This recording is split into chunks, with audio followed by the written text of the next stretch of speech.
It was a Friday, June 22nd, 2012. Jody was out running errands, and I was at Rutherford at a baseball game with my son. It was after 6:30 or so. I got a phone call from Jody telling me to come here, that our daughter had been in an accident. As soon as we walked into the emergency room, we were met by Candy Rosamond, who took us into a little room, and I knew then that something was not going to be good. Tests were made, and the doctor determined that our daughter had a severed spinal cord. And at that point, the doctor came and told us that our daughter was not going to survive the accident.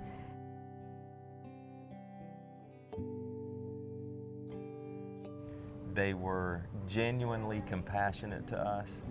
We were treated with the utmost care, and it was just phenomenal. It was almost as though some of the members that we were seeing on a daily basis became like new members of our family. I mean, it was really an amazing thing. It truly was. But they would come in and brush her hair and talk to her and brush her teeth and talk to her as though she were fully conscious. And you could hear the compassion, you could see the compassion. It was perfect for us, setting us at ease, knowing what good hands our daughter was in.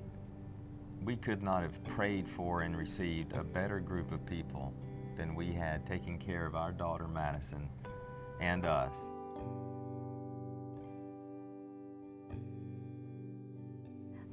When Madison was our oldest child, and when she went to kindergarten, she was nervous about going to kindergarten, and I cut out my hand out of a piece of construction paper, and I wrote "I love you" on it, and I put it in her pocket.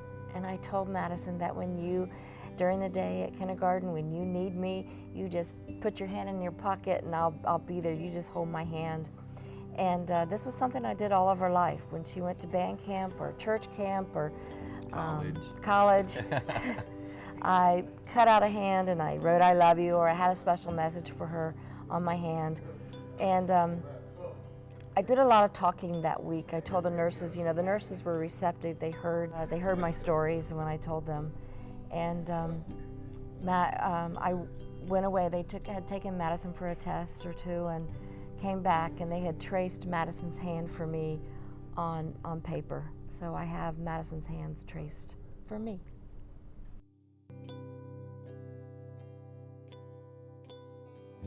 Recommend Bay Medical Sacred Heart Hospital for anything above and beyond any other hospital I've ever encountered.